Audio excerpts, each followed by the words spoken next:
get started. Hey, welcome to another episode of the Blackout Tips podcast. I'm your host, Rod, joined as always by my co-host, Karen. And we are live on a Tuesday, ready to give you some podcasting. Do you know what today is? It's our anniversary. It's our pod-iversary, y'all. We started this show January 6, 2010. The only January 6th that matters. The only one I recognize. Ain't that the truth? I don't know any other January 6s. I don't know her, as Mariah Carey would say. I don't know her. But we started this show 16 years ago today. Maybe even the day before. I'm not sure. It was like we recorded and then we had to put it up. I don't remember when it got up, but this is the day we chosen to celebrate it. Congratulations to us. Claire, that right there, for those of you that I knew and don't know, that was an adventure. Everything that could go wrong did go wrong. And it was also one of those things where it also was like, are you dedicated to the cause? Apparently we were. Yeah, 3,000 episodes later, we are. I was searching because I struggle remembering years. I remember dates, but years I can't remember. Mm-hmm. And I was like, did we start in 2010, 2011? Yeah. I Googled, and the AI results was wrong. But one of the Google results was somebody asking, hey, my favorite podcast, I think her name was Hiroja, my favorite podcast just made it to 1,000 episodes. It's the Black Guy Who Tips. Do you think any of your podcasts will make it to 1,000 episodes? And it was a Reddit thread. That's a milestone. Yeah. Mm-hmm. Guess when that thread was? When? 10 years ago. Are you serious? Damn. We had crossed 1,000 episodes 6 years into the podcast, 10 years ago.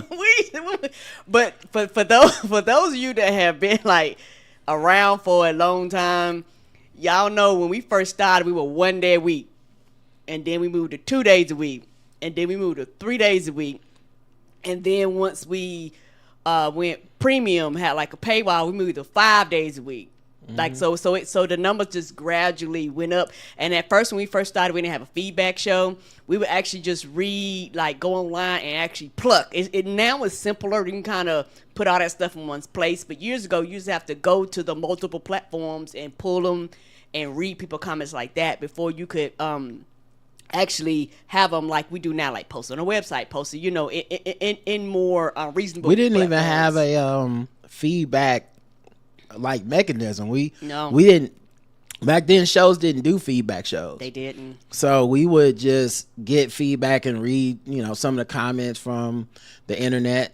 And then eventually we got so many, it was like, we have to make a separate show or we'll never get to talk about anything we talked about, what we wanted to talk about. Mm-hmm. Yeah, we just always end up talking about shit we already talked about with y'all. So that's why we had a feedback show, and it was every third show. And they got to be so long and all this stuff, but yeah, congratulations to us.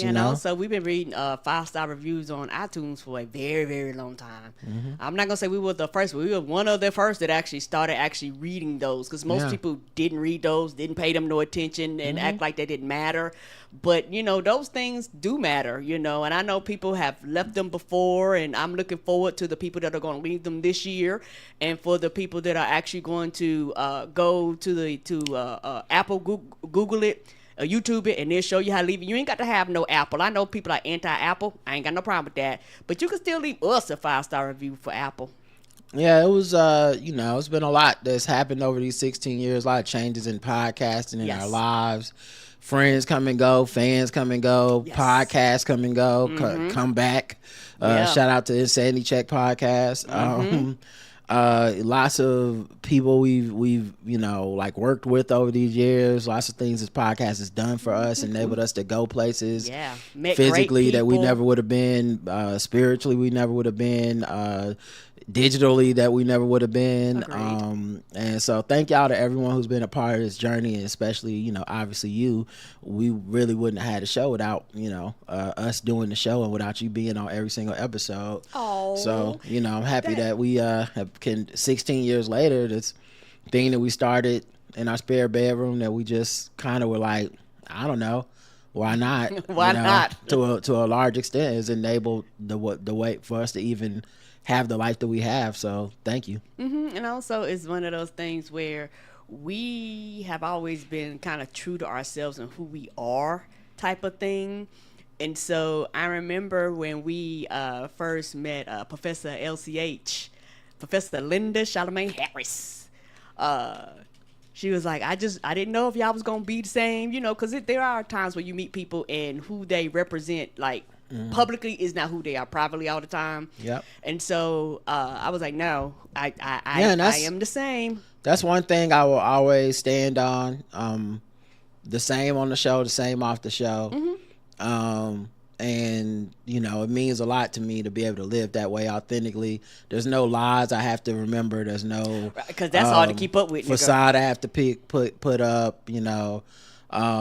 So if somebody doesn't fuck with me, they don't fuck with the show. More than likely, if they don't fuck with the show, they don't fuck with me. And I'm fine living in that truth. It's really put me in a lot of places that I feel like I was meant to be in. Yeah, and also we've actually grown. Like, we both have grown in all types of ways in front of our audience. That's a very long time. So we both have grown. I know for me personally, I know I can say for a fact, and I'm very proud of this, I am much, much, much more funnier now than I used to be, because now I actually I allow myself to tap in that silly side of my brain that kind of just goes all over the place. And the thing is, it's the attempt. And so I had to understand that all of them ain't gonna land, but sometimes just for the fact that you said it makes it even funnier, type of thing.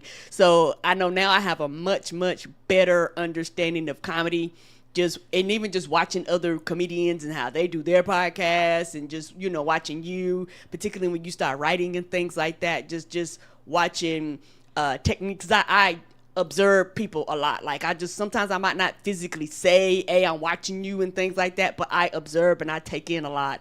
So I know that I've grown and things like that, and evolved as a person. There are feelings and opinions that I had years ago that I don't hold those same opinions now. I think one of the biggest ones is feminist. I remember I fought against that like tooth and nail, and that was some maturing and some work that I had to do on why I felt that way and what made me, but just talking to you and you being very adamant, going, but you have all the qualities, like, I don't understand why. And so it's one of those things where, now I will say I'm a feminist, I will say I'm a Democrat. These are things that I stand on, and I'm not folding because it's not cool, and I'm not bowing down to people because it's not the fad. These are facts. Like this is who I am, good, bad, and or indifferent. But also the thing is, when you embrace something, guess what you can do? You can complain about it. You can demand it does better. You can have say-sos and you can have opinions in something if you are directly involved. If you're not trying to find it, I don't want to hear anything that you have to say because you're not putting no skin in the game. You're just talking in my personal opinion. So I know, like, over the years, I'm very strong. I'm more convicted in things. I'm less likely to bow down. I'm growing up, I've always been like a people pleaser. So, that's something, and I still am to an extent, but that's something that I've kind of modified and adapted and changed and used in like different situations. And I've evolved, like you say, on the podcast, and people seeing me go through these different versions of myself. And so I thank you all for just listening and enjoying us evolve it in front of you. Yeah, it's been fun, and here's to some more the blackout tips, and plan on keeping this thing going. That being said, the official weapon of the show is the folding chair, and the unofficial sport, bullet ball. And like Roger said, it had been the taser for so long. That's why I still every now and then not every now and then, even the first day of the year, I will still kind of do, because it's like an autopilot thing for me. So sometimes that's why I do that. And I appreciate everybody. Like I said, man, we've met so many people in person. We have over the gotten years. to know people through the chat room, through social media. Some of the people became real life friends. Yes, they did.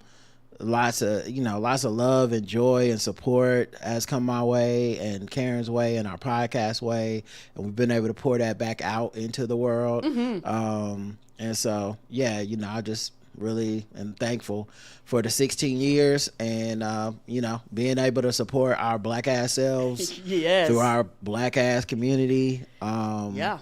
But anybody's allowed in, as long as they understand how we get down.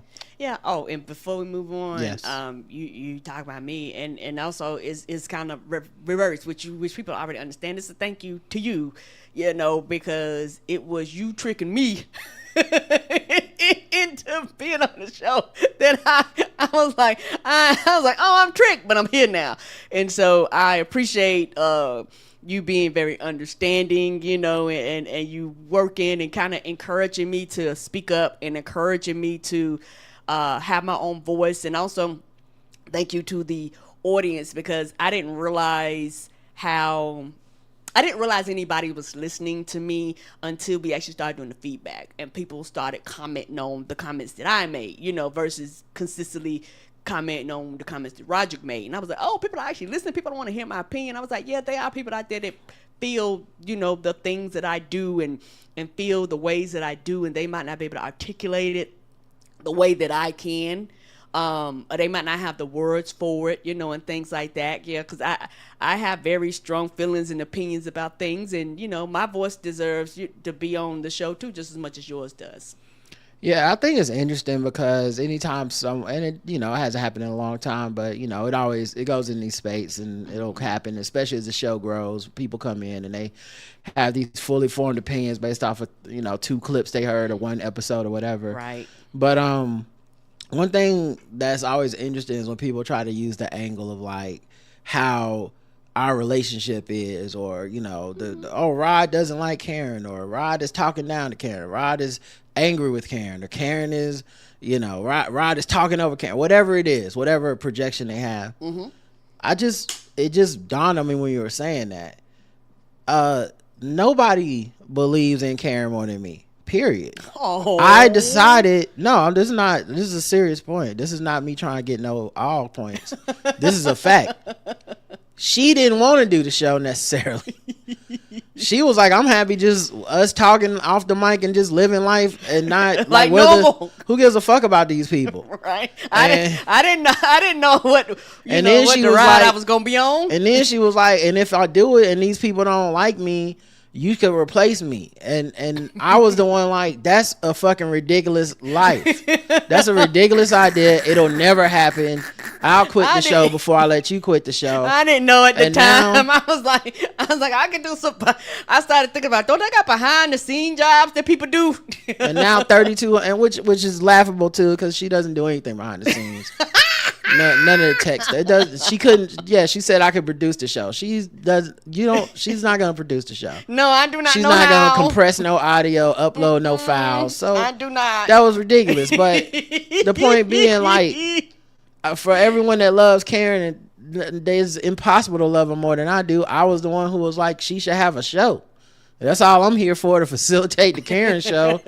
Between me giving my opinions, it's just alley-oop to Karen. Like, she's the one, I'm doing the resurch and all this shit. So y'all shut the fuck up.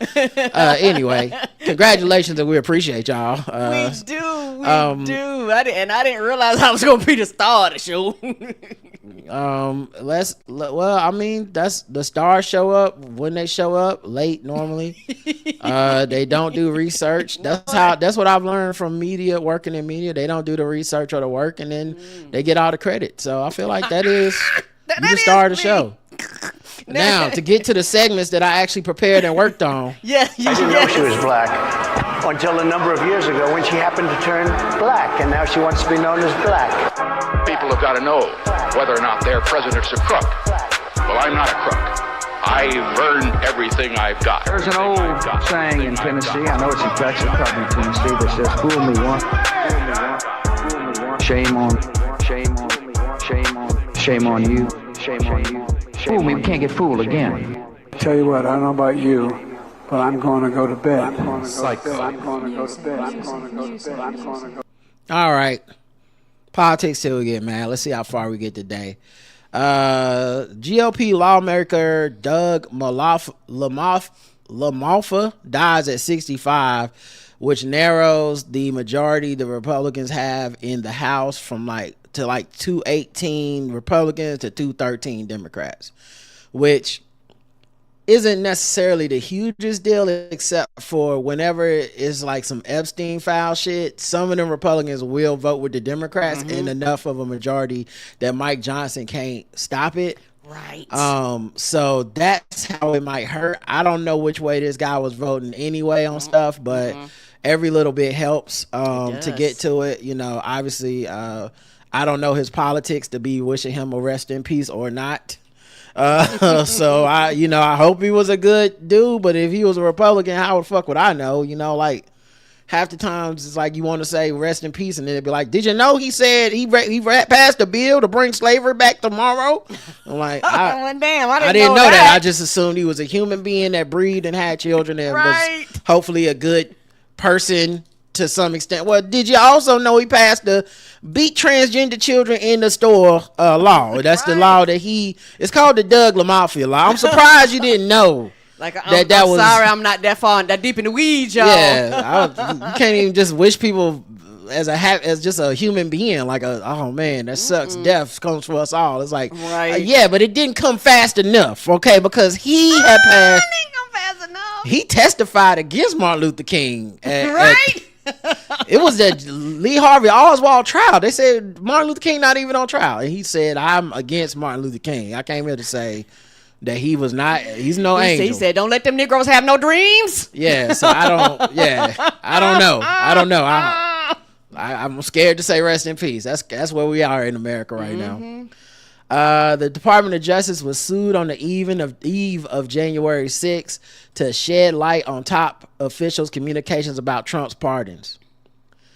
A watchdog group known for filing Freedom of Information Act requests lawsuits brought a new case against U.S. Attorney General Pam Bondi's Department of Justice and Director Kash Patel's FBI in search of top officials' communication records about President Donald Trump's blanket pardons for his supporters and abuse of government power for January 6th. So I guess we'll get the it sounds like this is not a criminal lawsuit, so the best thing you'll get is the information. They'll reveal the information, which I'm gonna be honest, listen, do what you do. I'm glad y'all are doing it. You're not doing anything wrong, okay? Democrats don't have enough seats and aren't empowered enough to do anything besides stuff like this anyway, and y'all aren't elected Democrats, your organization. But this is my point is this.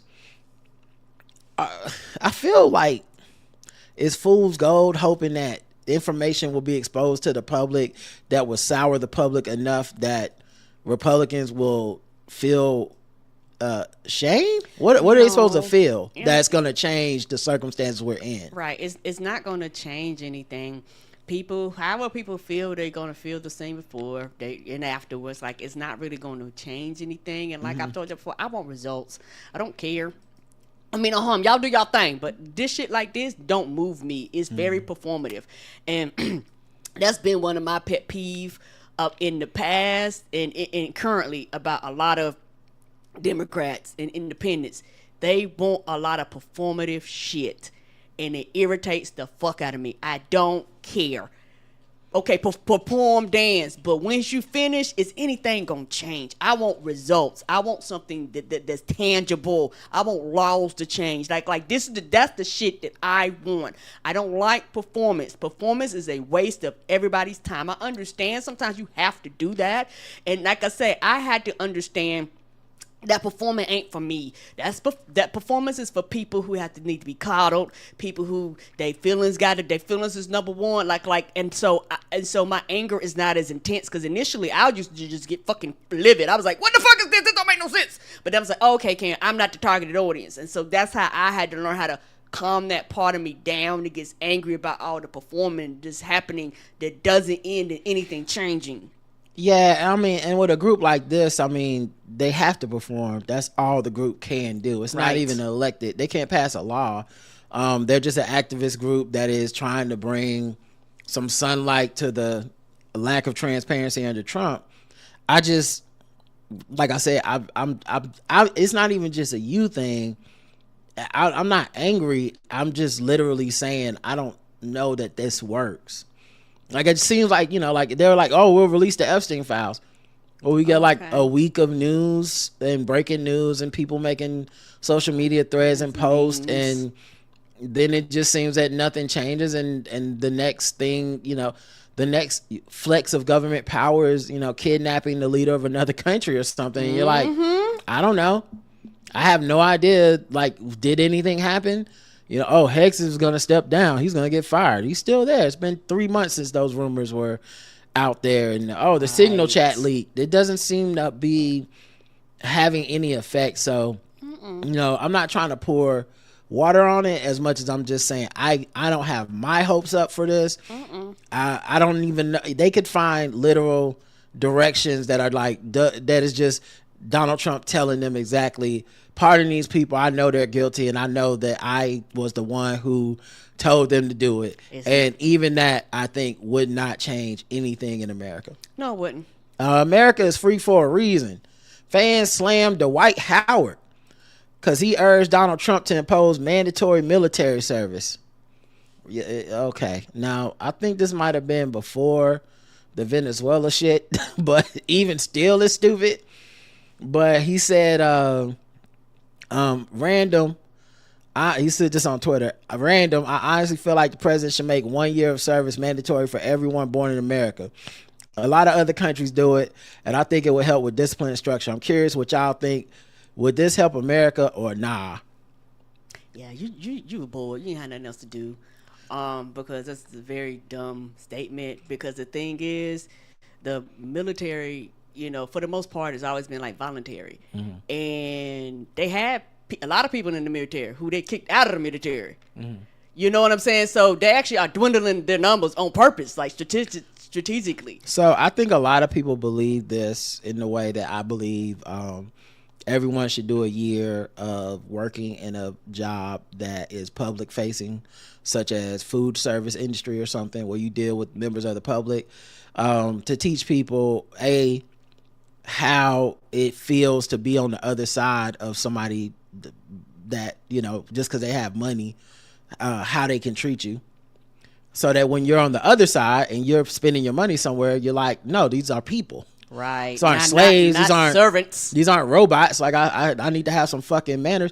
And so also, how much work goes into bringing you a plate of food, because people that have never done that work don't understand. So in that way, I think his general idea is something that many people believe, and I don't necessarily think it's necessarily a bad thing, but the idea of everyone has to do a year of military to know like what goes into the country and what goes into the military and what goes into the discipline and the work of being in the military and what it means when we say go to war. You're sending actual human beings, because what if it was you? Like, I do understand what he's saying in that. I think he has picked a horrible time to point this out. And it's just a thoughts question that's going to lead to people, dunking on him or agreeing or disagreeing. But everything's politicized now. Who's in office when you say this matters, because people are like, I don't want Donald Trump to have that kind of power. Right. Because it's not even just the idea, because if, say, Obama was in there or Biden was in there, I'm sure there'd be less people upset that reflexively were like, what the fuck?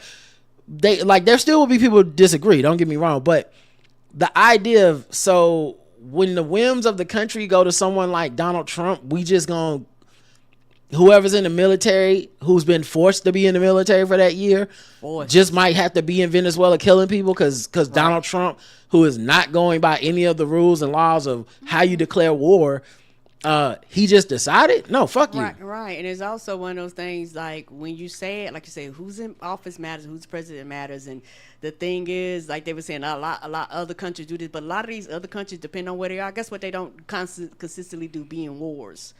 And so that's a little different. And, making it mandatory, which means you're going to force somebody who may or may not want to shoot people and kill people and shit like this. Like, oh, you have to do this. Like if you don't, you will go to jail. Like you might actually just be forcing people to do things kind of against their will. That's why I like it being voluntary. Because guess what? That's not something that I wanted to do. I've never wanted to be part of the military. Yeah, it's understood.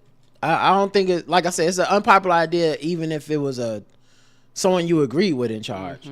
But just read the room. How do you not know? And then of course because they said he said this for Donald Trump, but that's what the title says, but I don't think he was having a I support Donald Trump moment. Right. He says, I think military service will be better. Learn how to defend yourself, shoot and handle guns properly. The bond and respect for each other would go up. This is one of those, like, if we all did it, we'd have respect for each other and and it's a very the people that's been harassed in the military. It's a very naive, uninformed point of view, even though I do understand the general thesis of his statement. It's just, Dwight, this is why you're not a politician, Right, yeah. I didn't vote for you, so I actually don't care. But I'll tell you who else don't want her kids to go to war. Megyn Kelly. Yeah, she's normally just on the side of Donald Trump no matter what, even when it comes to pedophilia. But she couldn't deal with this. I have seen what happens when you cheerlead unabashedly U.S. intervention in foreign countries, thinking it's for our good and for the international good, only to wind up with what we've called quagmire in places like Iraq, not to mention Libya. We're not great at going into these foreign countries, decapitating them at the leadership level, and then saying either we're going to steer the country to a better place or it's going to steer itself. Either one. They just, 9 times out of 10, they don't work out well. And what does it mean in terms of boots on the ground? Trump is saying, I'm actually fine with that in Venezuela. Well, whose boots? Because I have a 16-year-old boy, and I have a 12-year-old boy, and I have a 14-year-old girl. And a lot of my listeners have children, too, who are actually the ones who might have to fill the boots. So I think I speak for a lot of moms and dads, for that matter, when I say I'm staying in yellow territory until we know more. And I will not be joining the Fox News cheerleading brigade this time. I've been burned too many times. Whatever. It's still what you voted for, and at the end of the day, you're still going to support them. Get out my face. Funny to see her say that with Homer the Brave up in the corner of the of the screen. But I don't believe you. You're just talking. This is what you voted for. This is what you wanted. The only reason why you care because you're scared that, quote unquote, maybe your children. And guess what? You won't be able. You're not rich enough, and you won't be able to afford to opt out of the military. Or pay your way or whatever, or get the easiest jobs where your children might actually get drafted for real. You saying Megyn Kelly doesn't have that? I mean, she might have the money, okay. but for a lot of people, they don't. Like Megyn Kelly got the money. If you get drafted, you're gonna go. Like, there's not a choice. My thing is that it's the same thing I said about Kanye and Megyn, and it's been true for fucking what are we going on 10, 15 years now? I've been saying this. But Megyn Kelly is to feminism as Kanye West is to pro-blackness. When it is something that directly affects him, he can't be more fucking pro-black in his life. Right. Now, he need the money from the fashion people because he black, and if they don't give it to him, they racist. But when it comes to the rest of us, he like, you niggas need to get y'all stuff together. The white man is correct. And she's there very much that way with Trump. When there's something in it that will directly affect her, all of a sudden here comes the common sense, the logic, the backbone, the integrity, whatever. But anything else, she's right. She's one of the most perfect examples of racism making a bitch stupid. You know what I mean? Because she is like, it's the racism that did, because she was perfectly considered to be smart and savvy and all that stuff. But once she went full like Santa Claus is white, that kind of like it's about all whiteness over here. Donald Trump's quote unquote superpower is simply he knows white people are more racist than they are anything else. Right. In a lot of cases. He says it out loud. And the kind of white people who are racist end up constantly putting themselves in the bargain with him. Where a lot of times they're the ones on the chopping block. It's gonna be your kids going to war, and you know it. Not her specifically, but yeah, the ones who are like, I don't know if I'm down with this war shit. What if he has to put our kids in? Also, when it was brown kids getting rounded up for the last year, you was cool. You was quiet. You was cheering that on. Right. Pregnant women, babies getting zip tied. You didn't give a fuck. Separating them from their families and shit. It didn't matter. But your precious little alabaster angels, all of a sudden, it's clutching my pearls. Oh no, can't have that. So yeah, I just find it to be, I don't like the cut of her jib. Is what I'm saying, guys.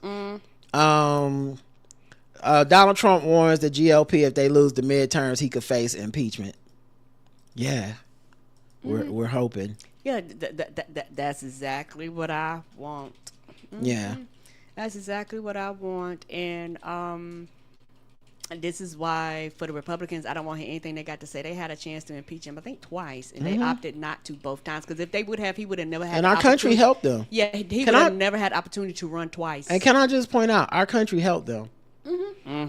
Because this is the thing that bothered me about the shit. I remember when it happened. Everybody's like, the Democrats, they gotta force an impeachment vote. And I was like, what the fuck would it matter? Well, we'll get everybody on the record. I said, what the fuck would that matter? We know the GOP is gonna support him no matter what. That performative. And y'all, the voters, don't have that same energy. When November comes, y'all won't change a motherfucking thing. Right. And I'll be damned if that's not what happened. I'm not even proud to be right about that shit. I'm not even gonna play the music, but because it pisses me off to be right about that. Right. But that is what happened. Everyone's like, oh, this impeachment, we'll get them on record. The American people, who I always blame this on, fuck, I don't care about the politicians one way or the other. Nope. It's politician ain't never made me do shit when it came to my vote. But the motherfucking human beings in our country who we all think are going to get off their ass and be motivated by the dire stakes that we're in, these motherfuckers could not care less. Donald Trump voted to be impeached twice. Both times GOP saved his ass after talking all that shit. And at the same time, when it came time to vote for them, motherfuckers just getting reelected left and right. Numbers going up. Numbers going up. And why? Because everybody, including the people on the left, spent all their time going something Democrats. Yep. Democrats ain't had shit to do with that shit. And y'all know it. There's nothing they can do about that shit.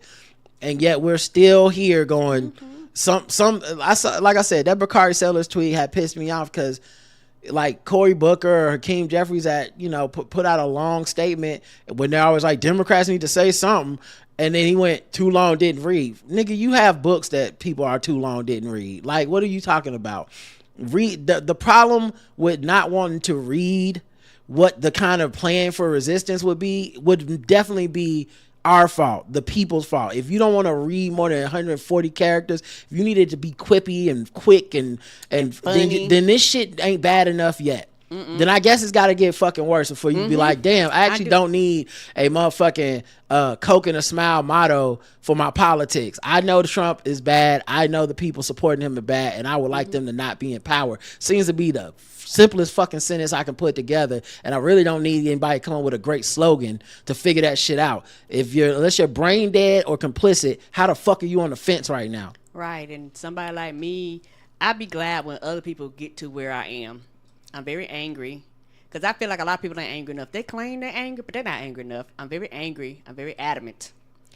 I am, to the point where I don't want to hear any excuses. I blame the voters, period. The voters are the problem, and it's also, one of the things for me, like I said, I don't like performances. I want results.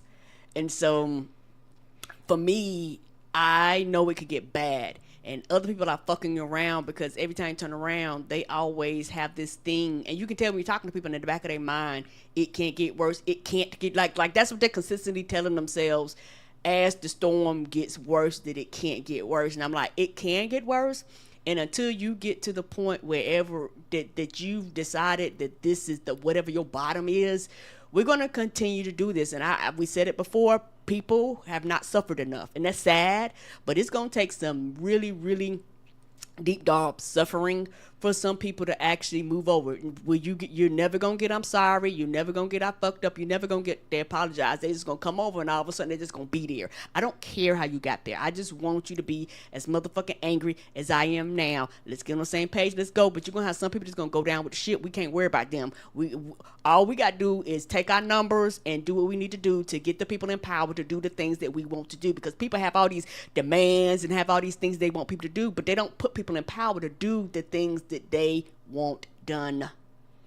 France grants citizenship to George and Jamal Clooney and their twins Ella and Alexander. So after throwing the election in disarray, and then saying we're gonna support Kamala Harris, and then being like it's Kamala Harris' fault we lost. He said he is moving to France and with his family, and doing a whole interview about it from over there. So shout out to the people with the privilege to be able to play this like it's a game, and just go somewhere else. Hey, and just go not somewhere my problem. else. I'll come back if y'all ever get it right. So I always thought that was interesting. I have a friend that he was just a big like Kamala Harris is a loser. She sucks. She stinks as a candidate, which I think is a very white coded thing to say, because that's how white people talk, and that's why white people talk about her. I don't know black people that say she stinks unless you're white adjacent. Anyway, but it was so I remember him saying that, and I was expressing to him how dire this shit was. This was before the election. I was like, dude, it really shouldn't matter.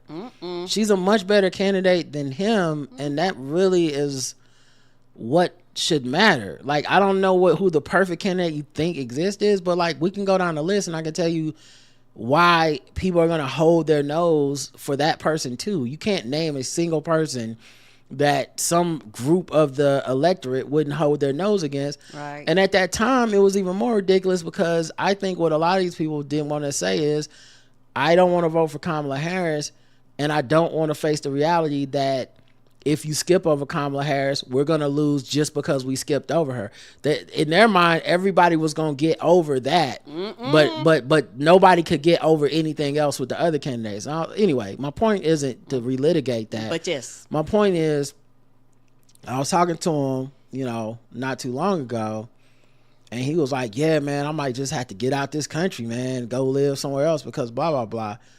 And all I could think was like, it's a self-fulfilling prophecy. Like, I think people with the privilege to not be here don't feel like they gotta fight. Nope. Or they think like you know what I'm saying, like, oh, I'll just go to another restaurant or whatever.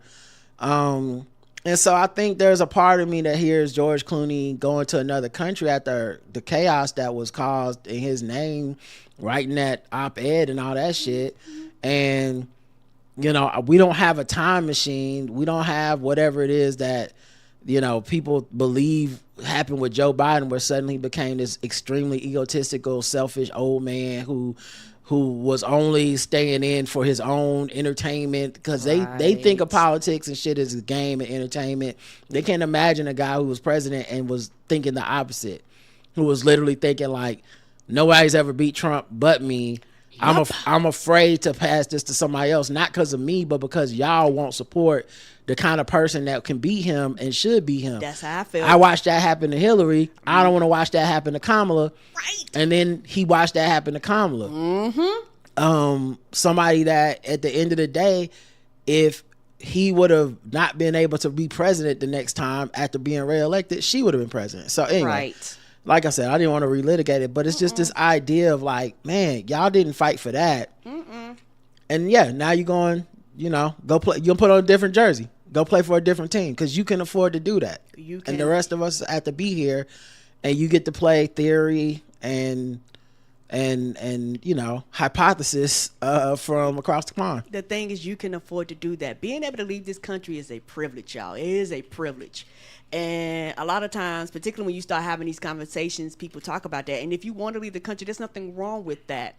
My problem is some of these people actually look down on other people who actually make the choice to stay, like something's wrong with you for staying. And you choosing to leave, I'm choosing to stay, but also some people can't afford to stay. And when they can't afford to leave. Can't afford to leave. And a lot of times when people talk, they talk like us. But no, you talk about you. It's privilege. Like that's what I said. You're not going down to guarantee to be sure that these impoverished people and these people that don't have can also have the right to leave. You're leaving. Yeah, it's privilege, and that's how it comes off to me. And it's fine, like I said. It's not even the privilege for Clooney specifically. It's not even the privilege of, hey man, I fought as hard as I could. I was supportive of this. I was trying to.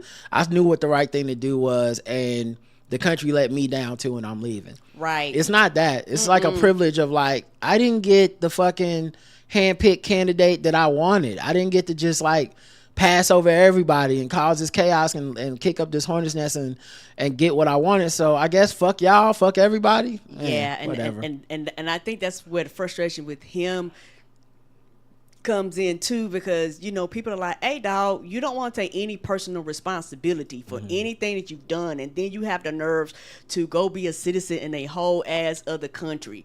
Like you like, y'all got it, and you like, but before you wanted to be part of the process, and being a part of the process is actually fucking up, learning from your errors, learning from your mistakes, and continue going on. Like I said before, there's nothing wrong with leaving this country, you know. But my thing is, particularly with him, you go, no, you made a big ruckus and made a big fuss and did all types of shit, and now you're like, I'm out. Yeah, it just pisses me off. It's not that it's all his fault, but he put a hand in it, and he put a hand on the scale. Yes. And I think, you know, getting to go and just, you know, be somewhere else, like, oh well, you know. Right. Oh, I hope they get it together. It just, I hope they get it's it not. together. I mean, it's a flex for him, I guess, but it's not an envious thing for me. It's just kind of like that's the kind of shit you get to do. So why not swing for the fences? If you know, striking out, you get to go switch jerseys and be on a different team. Right. All right, let's move into something else. Maybe something. Let's see. How about? I enjoyed black capitalism last time, so maybe we do some black capitalism real quick. Shout out to Will Smith. I hear y'all talking, but the only thing I'm listening to is that paper. Every day we get into that paper. Woo! I hear the money talk, I see you later. Every day we get into that paper. I hear the money talking, see you later. Don't think I forgot Harry Tubman's supposed to be on the $20 bill. Barn where Emmett Till was slain is bought as a sacred site. The long-hidden monument to bigotry and brutality, the Mississippi Delta barn where Emmett Till was tortured and killed in 1955, will soon become a sacred site for all to see. Good. On Monday, the Emmett Till Interpretive Center announced that it had purchased the barn thanks to a $1.5 million gift from TV producer Shonda Rhimes. Come on through, Shonda. Who was moved to donate after reading about the barn and saying, "My hope is that this story never gets lost." Dave Tell, author of Remembering Emmett Till, said the barn was written out of history by the very men who committed the crime there, erased from public memory as part of a broader effort to bury the truth and protect white perpetrators. Preserving it now is an intentional act of restoration. So, shout out to Shonda Rhimes for her black capitalism. Mm-hmm. I mean, who else is going to preserve history if not us? Keep in mind, she was a person that had to quit the Kennedy Center thing after Trump took over. Her, Issa Rae, like them black people was like, nah, I'm not helping cover this up for you, Satan. They was like, not my problem. Yeah, because you know, because the thing is, because it was so, you know, actually just world renowned. Honestly, not only here in the States, like people travel from all over the world to go there. Like for some people, it's like a lifetime goal to go there. Right. And some, you know, for them, you know, being a star and being established and being in the arts, like there were very, very, very famous people that were, you know, highly have many accolades in their field. That was like, oh, you're the opposite of this. I'm good. Like, and once that happened, I was like, it will never be the same. And then people go, okay, I'm good. But once he adds his name on top of it, they go, oh no, you're getting nothing now. Kevin Durant committed $10 million to establish a free Maryland-based after-school facility supporting underserved scholars looking to obtain a bachelor's degree. Come on through. Yeah, shout out to Kevin Durant. This is in Afrotech. That's dope, man. Kevin Durant is in his 19th season in the NBA. Off the court, he is signed to a lifetime Nike deal. He's also the co-founder of Boardroom, a sports media and entertainment brand launched alongside his business partner Rich Kleiman. So I guess he decided to establish a $10 million commitment to open an after-school facility in the area named in his honor. ESPN reports called the College Track at the Durant Center. The program strives to ensure first-generation and underserved scholars will obtain a 4-year degree per information on Instagram. Yeah, that's very hard right now too, because college admissions are already starting to DEI. Is that what we're calling it? Yeah. Un-DEI themselves. Yeah, and it's starting to impact people. Even a lot of the white men that thought they were going to run through the front door was like, no, you actually got the GI Bill. You actually, some of the stuff you turned your nose up actually benefit you. Like, that's how you got in. Yeah, so right. Now he's doing it for Prince George's County, where he's from. It's a multi-million-dollar commitment over 10 years, so it sounds like $1 million a year. So yeah, shout out to him, man, for looking in the community and helping. Once again, it's one of the reasons I like black capitalism. Yeah, and I don't say all billionaires out of worse and get rid of them and shit like that. I don't do that, because that's very dumb. They're not all evil and they're not all out to get us. There is a difference in how you accumulated your money. I just think I support it because a lot of times, if it wasn't for black people who get money looking out for black people who don't have, we would have pretty much nobody ever looking out for us. Agreed.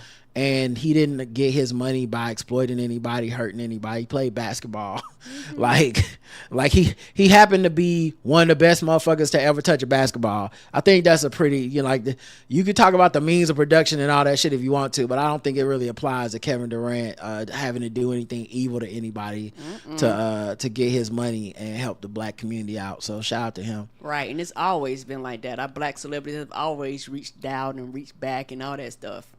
Lastly, Bishop Patrick Wooden criticizes Jamal Bryant during his sermon. So we got a little black capitalist on black capitalist beef. I know y'all be like, man, why Rod always put the ministers in the black capitalist segment? Y'all got eyes. Come on now. Come on, y'all. Them cars ain't paying. Did the Lord need S-Class Mercedes? Do he need that? Anyway, Bishop Patrick Wooden's sermon footage began circulating online after the Kojic bishop publicly criticized Pastor Jamal Bryant over how he presented his wife during church. Oh, we got this is passed on pastor beef. I mean, damn. I didn't realize they was doing this in the streets. Wasting time. What did thus say the Lord? What is you doing, sir? You wasting people time. I mean, but you got to call it out. I never thought about it, but he hopped in the pulpit to let people know, like, hey, nah, I'm not with the shits. Okay? You not finna. God. Can we turn our Bibles to that woman? That woman didn't have no business with that dress on. Right.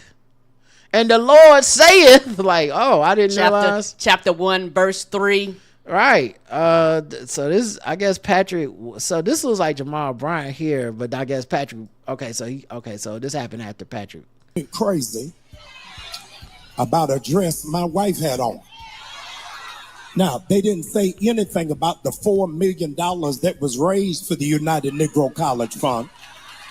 They never mentioned that she prayed until heaven came down. They never said anything about this was the largest fundraiser for HBCUs in the country. But insecure, jealous, petty. Okay, let's get to the other comments then, because I listened to his. I said play his. Been exposed to nothing. I want to thank the Lord today. I'm going to preach. I want to thank God for the First Lady. Amen. And I thank God that your First Lady, my wife, First Lady of this ministry, First Lady of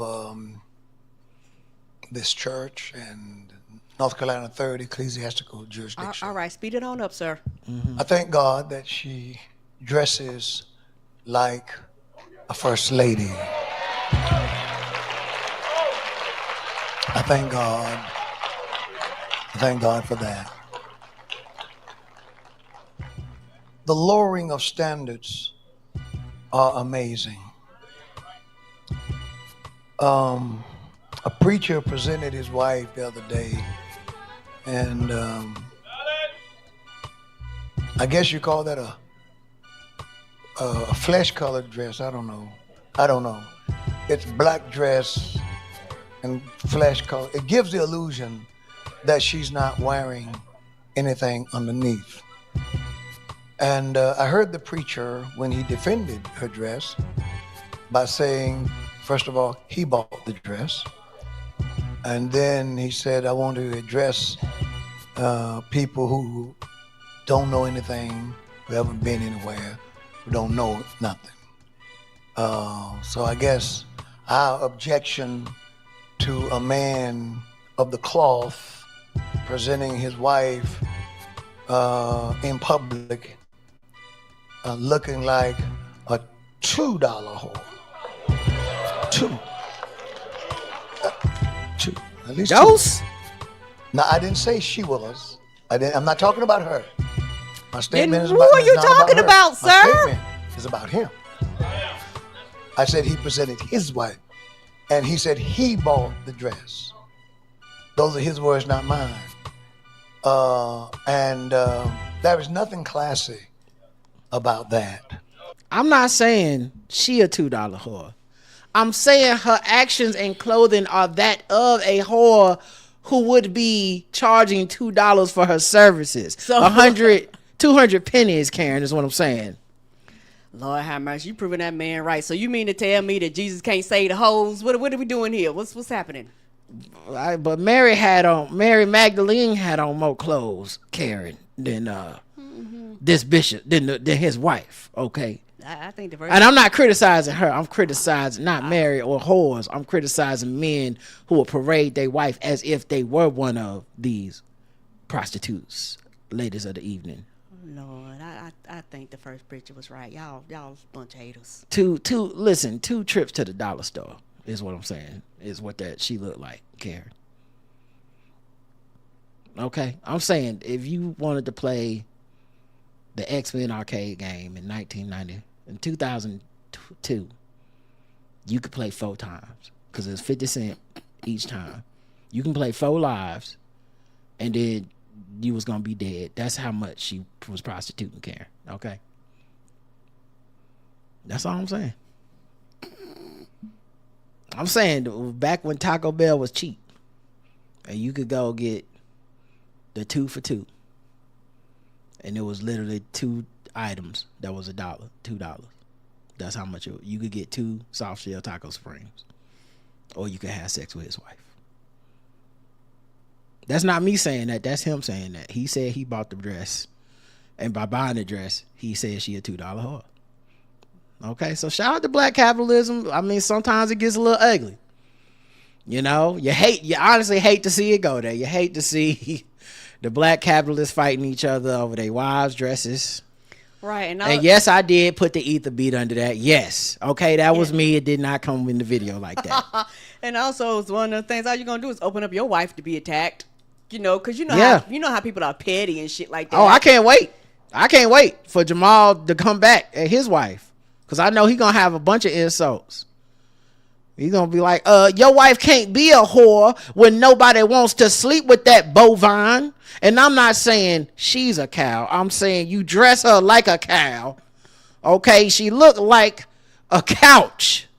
Okay, the way that you got her covered like she's in the den of iniquity.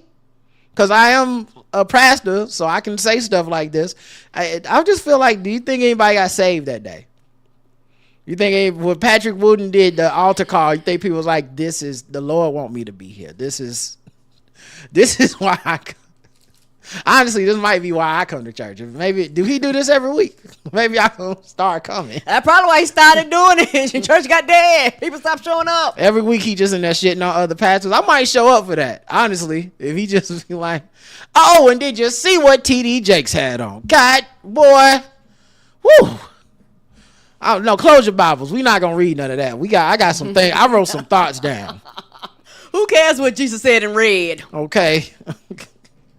I mean, Jesus said wade in the water. He didn't say wear high water pants. Good one. All right, let's move into that's better than politics till we get mad, guys. Come on, these were the choices. Let's do some more gender wars. We're going to war. Gender war. There's a war going on outside. Gender war. There's a war going on outside. Gender war. So yesterday we had the man telling the men's how the man to be a good to a woman. Karen gave it a 9. I gave it a 5. Mm-hmm. Well, turnabout is fair play in gender wars. It's time for us to play the game where we watch content from the internet and then we decide how good is it at making us argue amongst each other based on gender. This one's only 22 seconds. It's from Twitter, and it says, woman starts a new trend. Pay your nigga rent.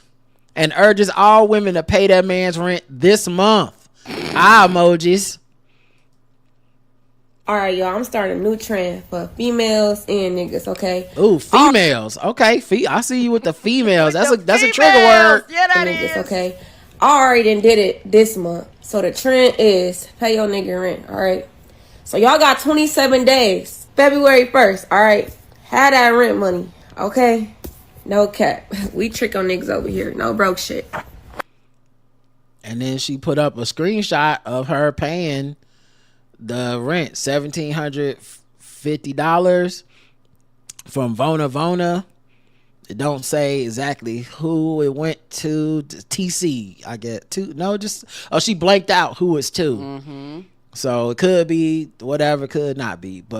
And then a picture of herself looking fine in a dress with the sleeve out to let y'all know I don't have to do this. This is not me saying like, oh, I'm so you can't call me ugly and like, oh, right, she got to do that to keep a man. The way these titties is sitting, I can cake your man.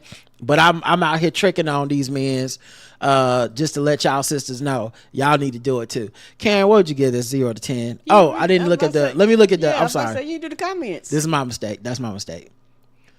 Pay my rent, bae, says Evan. If this happens 2026, Shawty will never get an argument out of me unless she want to argue to get busy in the bedroom. I'm cool with that. 315 comments and not one woman agreeing. I hate you hoes, says Tyler. I feel like Tyler hated hoes before he wrote that comment, but that's just me. Yes, he did. He hated hoes. The $2 hoes too. So $2 whore. How can he, man, no fighting words. How can he not fight you? Anyway, I'm sorry. Someone put a picture of a man jumping in the air and said, me diving in that cat emoji after she pay my rent. Women won't see this one. They all vanish now. Just observe with me. A lot of cartoon emojis. Once again, Twitter, I don't know if any of these are real people. Right. That's so thoughtful of her. Divorce should reduce with this sense of mentality. A woman named Victoria says, nope, not doing it. 0 girls accepting in the comments is wild. A woman posted, delete this man with an anime gif of somebody rolling in the bed covering their eyes. Bro, where can I find a woman like this? Preach, girl. Only betas will let them, but the offer is nice with a gif of a man breaking a log. Oh, a Captain America breaking a log in half. Because I'm sure the person that tweeted this from their computer with their grubby Doritos stained fingers can rip a fucking log in half like a real alpha male. Laugh my ass off. Shit gonna get slow motion since reverse is not the case. Laugh my ass. I don't even know what that means. Tell her to DM me. All right. Well, I think we only see men agreeing. A couple women jokingly disagreed. Does not. I would say doesn't feel like anyone really took the bait. So, but I think yesterday with that man, it didn't feel like a lot of people took the bait to me. It felt very one-sided. But Karen, what would you give this? 0 to 10? I would give this one probably about a 6 or 7, and the biggest reason because it's too short. 22 seconds didn't get for you. Yeah, it's like I needed like a little bit more. Right. I do like she said females. That was good out the gate. You know, like that right there was good.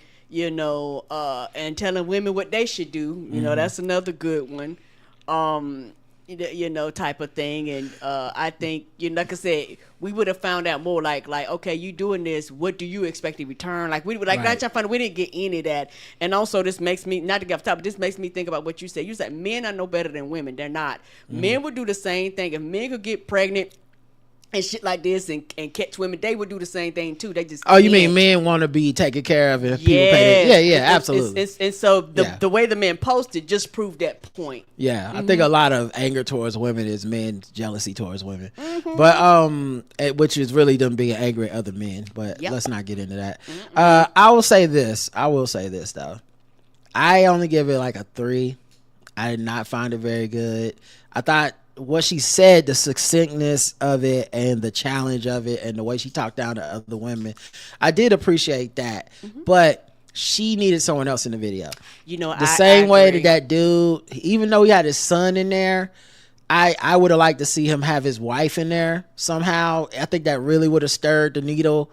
Even if she was in the back being docile and obedient, it would have made people be like, what the fuck? Kind of abusive. Run, sis, you know, whatever. Could also, because I'm gonna take a point off. So I said about 6 or 7. But I'm probably gonna drop it to like a 5 or 6 because I think that those things actually matter because, like you said, in the comment section, you didn't really have that arguing. Honestly, like I wish they would let me write for them because I just thinking about this came up with a perfect thing. You don't even have to make the video longer. She should do the same video, but he's in the background wearing an apron and like doing the dishes. That's it. He don't even have to say anything. That would have went viral. Yes, it would. Like whether people thought she was joking or serious, and they would have mocked him, they would have laughed at her, whatever. But that would have took it to another level. Where you'd have got more interaction. If he just had like a pink checkerboard apron and was standing in there doing dishes in the background, whether he could hear her or not, like not like arguing back and forth with, but just being there as she was kind of flexing, like, I paid the rent for my nigga. We trick on niggas over here, but it's him in the background doing everything men typically claim they want a woman to do when they pay for her. Yes, washing dishes with no shoes on. Possibly folding clothes in the background would have been okay. Now you just naming stuff I do around the house, Karen. Nice try. I see what you're trying. What you're trying to do. You're trying to make us go viral now. You want us to be on Gender Wars. I'm just joking. I know, Karen. I'm just joking. Sometimes these are jokes. I'm not trying to call you out. These are jokes. We're in a safe place. That's hilarious. Nobody's in trouble, guys. That's it. Yeah, because I be tricking on these niggas. I pay the rent in this bitch. But yeah, that's Gender Wars. Did I have another one? I was trying to keep it light today. We'll do one more. Because these females. This is a tweet from I Post Forbidden Videos. Okay. Don't know how they got on the timeline. I know. One of y'all shared it to me and said, Rod, you should do this for Gender Wars. All right. Woman gets upset because her boyfriend took her to the mall only for a $500 shopping spree. Thoughts on this? It is a minute 25 seconds. Man holding his phone, recording video in the mall. Can't believe this girl tripping about me fucking spending $500. I took you on a shopping spree for $5. Your ass tripping about $500? Fuck is $500 fucking dollars. What you mean? A shopping spree? A shopping spree is a shopping spree though.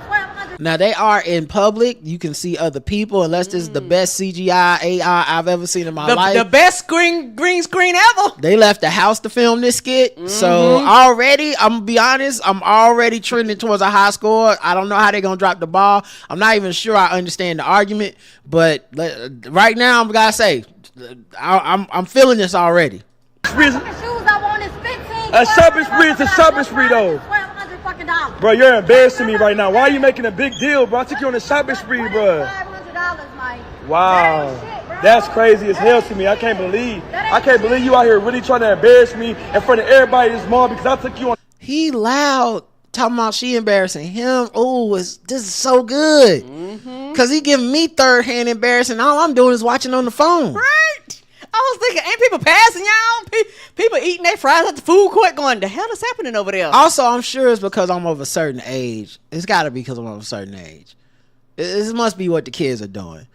But the bros and all the stuff that dudes do when they argue with their girl and with women in public is so weird. Yeah, like I said. Come on, bro. Not trying to funny. Everybody has some form of misogyny, and one of them is you don't call me bruh. yeah, it's just interesting because it always makes me wonder, like, are the people in the skit just friends? Mm-hmm. And so it's easy to do that, but right. Now that's kind of different, but I just wonder if if the friendship is leaking out, or just romantically people call each other bruh a lot, and I'm just out of the loop because I'm old and I don't do that. Yeah, and I don't do that. Yeah, like for somebody that I'm intimate, like with me and you, I don't want you to do that to me. Shopping spree. That's crazy. I'm about to record you and show. I'm gonna record you and show you. I'm showing everybody. I'm showing everybody how you were acting inside this mall. Man, really? No. Really? I'm taking you on a fucking shopping spree. You trying to trip on me? Wow, that's crazy. That's crazy as hell. I can't believe this shit, bro. I cannot believe this shit, bro. I cannot believe this shit, bro. You're very ungrateful. You're very ungrateful. You're ungrateful. You're ungrateful. Wow, I can't believe that she's really tripping about me taking her out on a fucking $500 shopping spree. $500 is her phone bill. Wow. Now I'm like, man, you should at least look into the phone bill situation. I'm not saying. Yeah, kind of family plan you on. I'm not telling you what to settle for when you go to the mall and what kind of shopping spree you should get, but I would look into my monthly spend on my phone bill if it got up to $500. That's not for one line, is it? Do you have several? I hope cable is included in this package. Is it a family plan? Yes, is internet on this package? Now I'm more concerned about what's going on financially with the phone line. Have you hit up Mint Mobile? You should probably contact Deadpool, one of them, and see if Deadpool got some deals for your ass. That is crazy to me, but we're gonna let everybody see how she's acting, bro. How you're acting, bro. You're embarrassing me, bro. Wow, that's not finna. Yo, listen, I'm done with you. On my mama, I'm done with you, bro. I'm done with you. I'm fucking done with you. On my mama, man. Okay, that's the whole video. Let's check the comments. It's 958 replies, 61.9 reviews. She's not looking for a soulmate. She's looking for a shareholder. Not a shareholder. For somebody whose handle is caught cheating at Cheating Media. That's hilarious. She could give it right back. She is very ungrateful and rude, but in her defense, it's 2026. You took her shopping, not on a shopping spree. LOL. That is funny. That is true. A shopping spree would be funny if you was like, all right, baby, I love you. So I'm taking you on a shopping spree. That's why I brought you to Kroger. You got 7 minutes to grab everything you want. Put it in the bag. You better hurry up. If it can fit in this bag, it's a shopping spree. I got a band. Miss Erotique says, well, when I was 18, a total stranger took me on a $1,000 shopping spree, and I thought it was awesome. Walk away, dudes, says Ron Harper. In 2026, I want y'all to stop falling for skits. I blame him for allowing her to think she could get $500 from him. She deserves nothing, said Jane Doe. I just spent $580 on my wife at Victoria's Secrets. Isn't it Victoria's Secret? Black people. I'm about to say, we at. Well, this might not be a bot. Is my point. We at S's to everything. Unless the Russians have figured out where the blacks moved to S's, this might be a real person. Chuck E. Cheese's, Victoria's Secrets feel very African American. I'm pretty sure somebody has said that to me in my lifetime. I didn't know black people said it the right way. Anyway, she needed some new underwear, so we bought all new stuff. $500 doesn't go as far as it used to, but my wife is still thanking me 2 weeks later, and she's beyond appreciative. Okay, buddy, someone's getting horny. Had I not demanded she just get all new stuff, she would have only bought 5 pair of new underwear. We learned a lot about 9 Iron's life. Yeah, we did. $500 could buy a few things or one thing. It's the gesture. If you guys stop souping up these kind of bras with $20 wigs on, they wouldn't act like that. Damn, no. She was against everybody's side. She's like, first of all, she ugly and does not deserve a $500 fee shopping spree. You in love and she broke your heart in a $20 wig. I'm like, who are you insulting? Right. What's happening here? Jeez, how can anyone walk around with that noise? That's just a white guy. I mean, okay, fair. You know what? Fair, Frank. I was going to call you racist, but you know what? If I was walking through Eastland Mall, I'd be like, this is why I don't come to Eastland Mall. Right. So maybe I'm racist too, Frank. Damn, are you happy? Now we both exposed. I'd have been like, damn, I should have went to the good mall. Right. Mad as shit. I should have known when I saw 6 baby Foot Lockers in this motherfucker. Anyway, right. Karen, 0 to 10. This one gets. I'm gonna give this one a 7/8, and the biggest reason why is because we had a diversity of comments, and also the filming was great. He showed his face, he showed her face. You saw his body. You saw her whole body and her from behind. Everybody was involved. And it's also one of those things where the energy was loud on both sides. Everybody was just loud with each other. So they both matched each other's energy. And people looking at each other like, the fuck is these two doing? And what'd you give it? I gave it like a 7 or an 8. I give this. I know it's controversial. I give this a flat out 10. I think this is a masterpiece.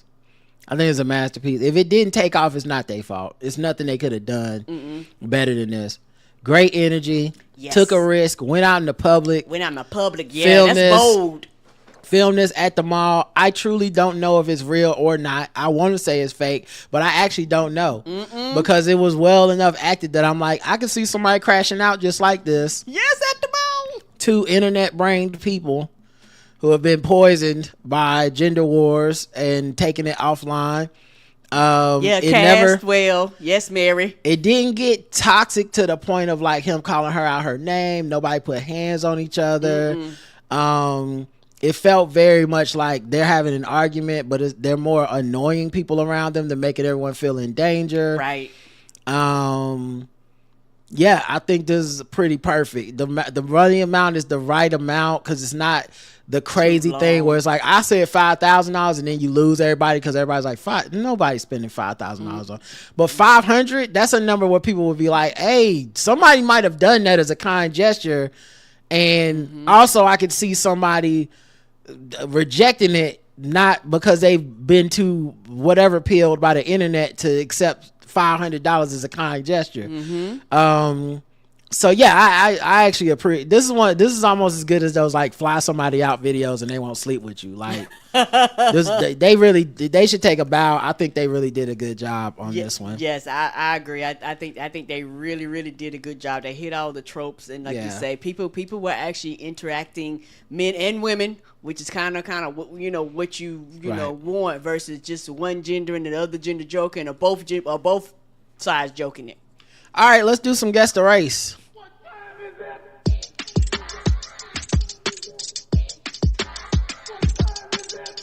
It's time to guess the race. It's time to guess the race. It's time to guess the race. It's time to guess the race.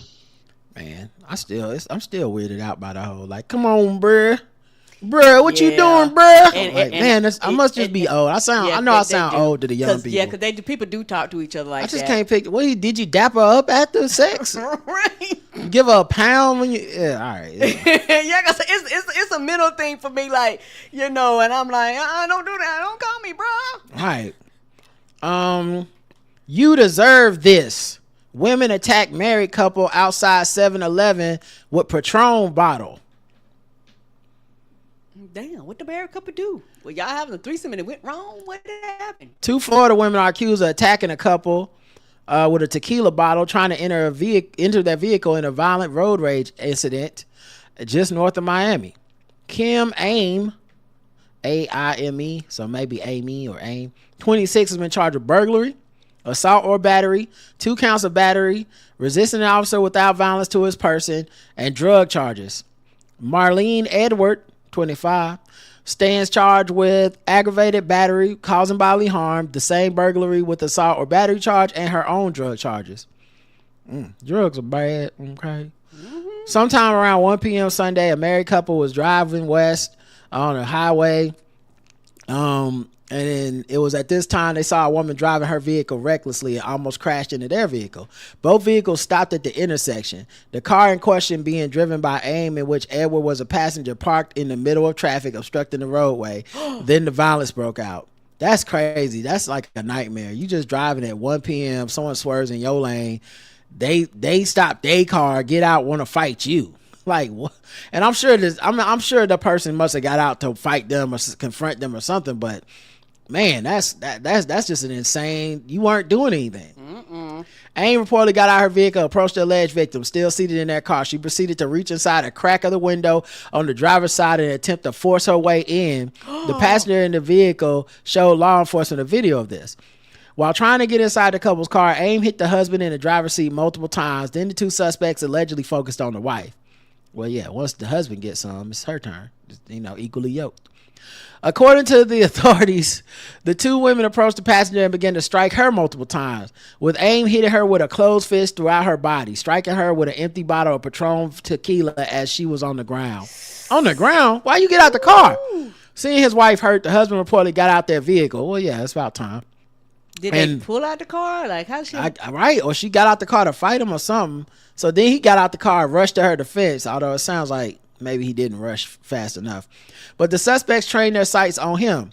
AIM punched him multiple times in the face, across his body, while Edward hit him in the face with a tequila bottle. Then they fled. Bitch broke out here. Like, you could have fucked somebody up with that bottle. Then they fled into the parking lot of a nearby 7-Eleven convenience store with the husband and wife following them. At one point, AIM threw up both middle fingers towards the wife. It is unclear what directly led to the altercation, such as whether the alleged victims or suspects exited exchanged words or honks of the horn. So we don't know if they had a verbal fight first. So the officers got there. The wife had visible blood in her mouth with a laceration on her lip, along with a knot on the right end of her scalp and visible swelling on the top of her gums.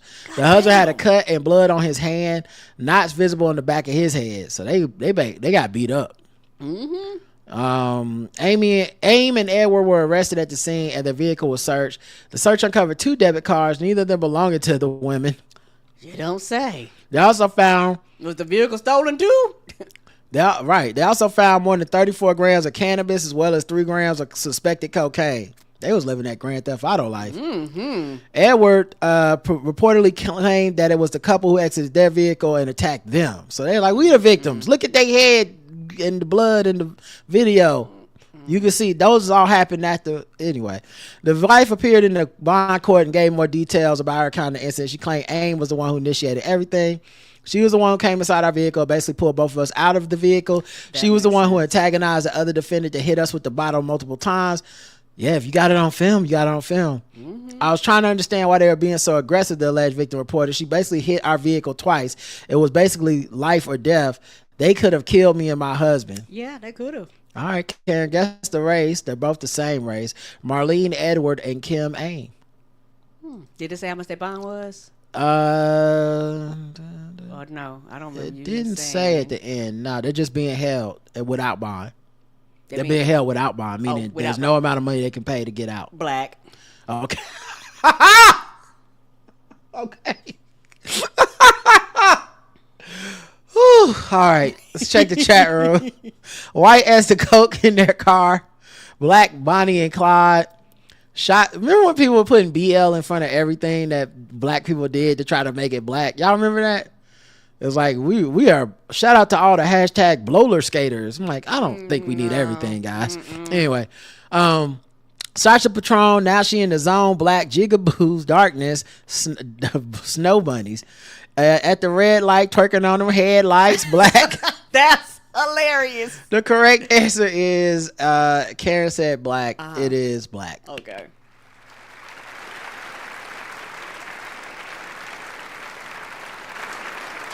Some of you said white. You missed it.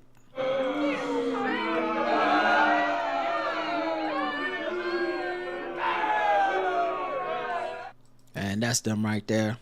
They did that shit. They do got the face. Lit. They got the face of two people that just want to fight. Yeah. Not want to fight, but won a fight. Like, they don't look like they've been in a fight. They look like they did the fighting. Mm-hmm. And they also look like they want to fight. Yes. Like, they got the look of like, I wish a motherfucker would tell me I can't cut them off. Yeah, I got blood in my mouth, knots upside my head. We all fucked up. And you talking about I instigated it? Right. I feel like, but even if they was wrong, I feel like they felt like they were cut off in traffic. But if the nigga cut me off, I'm going to fuck crazy. You understand? That's what happened. Let's see. Let's do another one. How about police officer zooms in for court hearing without pants. What? Yeah, he was business up top, party at the bottom, I guess.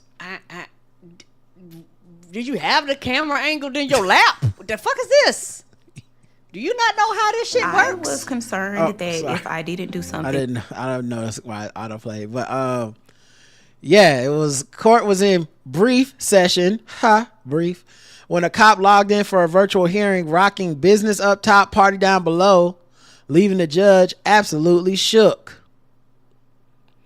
Detroit police officer Matthew Jackson logged Detroit. Shout out to Detroit. Shout out to Miss Smart. People. It's code in the D. He put the D in the D. Okay. I think y'all can hear the audio if I play it. Let's see though. Y'all let me know if y'all can hear this audio or not. Did y'all hear the TMZ sound? The dun dun dun? Did y'all hear that? If so, I'll finish playing the audio. If not, I'll read the description of it. Me and Roger can hear, but we don't know. Yeah, and I think this is the browser where you should be able to hear it. But yes. Okay, cool. Everybody's saying yes. All right, I'll finish playing it. Yes. Put your hand down. This is raw courtroom video. So the judge told everybody, he swore them in, told them to put their hands up, blah, blah, blah. Mr. Jackson, good morning to you. Can you put your appearance on the record, please? Yes, Officer Jackson. So he comes 3919. He came on camera holding his hand up, but the camera, unfortunately for him, is not cutting him off at the waist. It's showing his lack of pants. Did they don't give you a preview? I guess he didn't get the full preview. Maybe it's zoomed out. He's using his phone. I don't know. Oh, okay. Out of the 12th precinct. All right. He got to ask the camera judge. You got some pants on, officer? Sir, they're in the... No, sir. Officer Jackson, okay, Miss Lee, it's the officer's as charged as a disorderly person, correct? So they continued the trial. He said he didn't have on any pants. It sounded like he was gonna say they were in the dryer or something. Although you're at home, you got more than one pair of pants. You can put on shorts I think or anything. Many of us have played this game of business up top, party downstairs on Zoom. So I think maybe he just got caught slipping. I don't think you're at home. You could have put anything on. You could have had pajamas on under there. It wouldn't have mattered. It would have been better than no pants at all. But all right, Karen, guess the race of Officer Matthew Jackson. Matthew Jackson, I'm gonna go black. Okay, you think he was a BBC? What? A big black cop? What you thought I was saying? What you thought I was saying, Karen? That's how they realized he had no pants on. Yeah, okay. Showing us the BBC, says Ms. Barnes. He was tubing. He was dangalanging black. Not dangalanging. Axel Foley was absolutely black. The correct answer is, some people had to recuse themselves. It was a very popular story. The black and blue, black. Everyone got it right. He was black.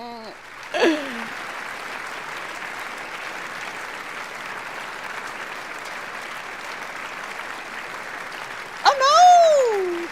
He's like, at least I don't have a shame kink. At least I'm not like half erect. Come on, guys.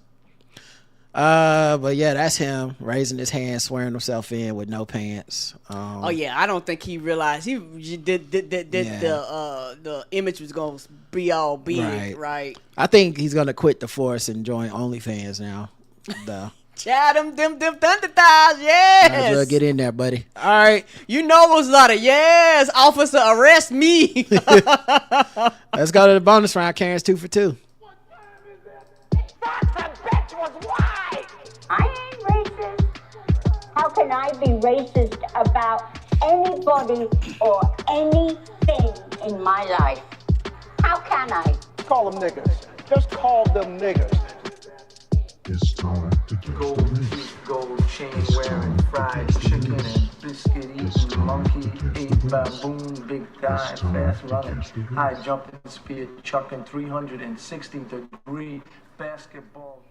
A Kentucky man watched the birth of his child and then bolted out of town in a car belonging to the baby's mother after swiping it from the hospital where the delivery happened.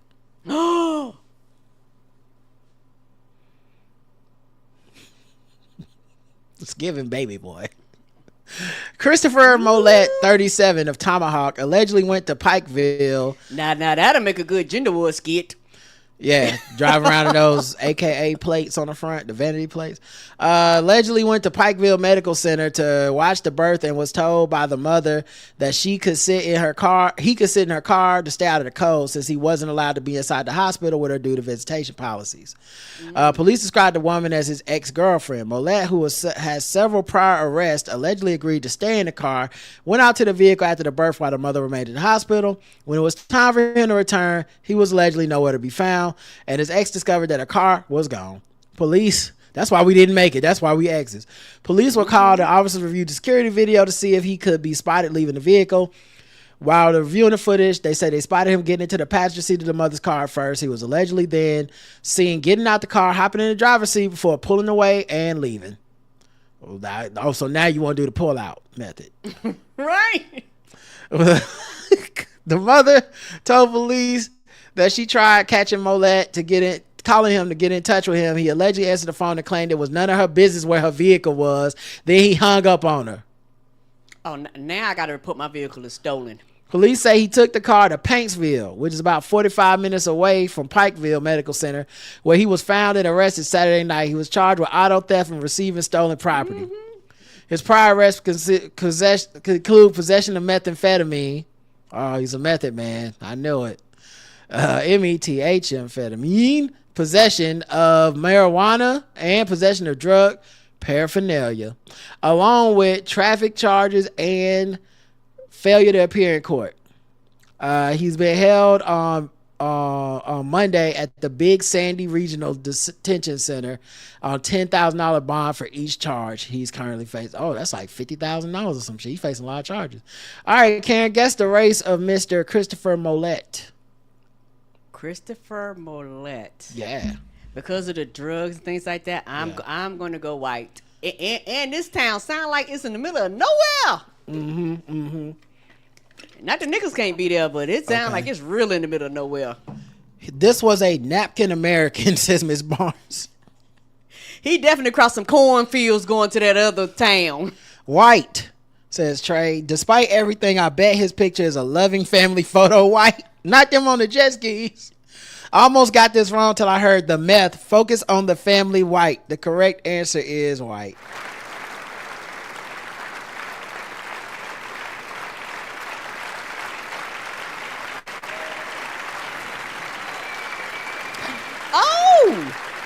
Yeah, that like the face he made when he hung up on her and said, "It's not your business where your car is." Not your business, bitch. What? She's like, "Where are you and where's my car?" Okay, mind your business. First of all, you're getting a little too nosy. We are exes. Okay, you understand what that means? We are not together. Just because you pay rent don't mean you own me. I'm on a date with your car. Oh, that's a good one.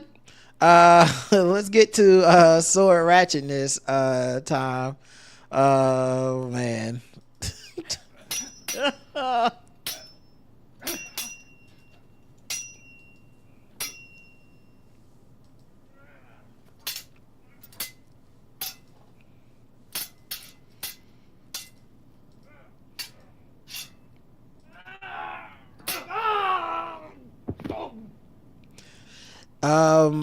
Yeah, I didn't know women was gonna be on that baby face, you know. Ordeal. I'm pay your rent. Me either. Didn't know that was an option. But shout out to those getting it.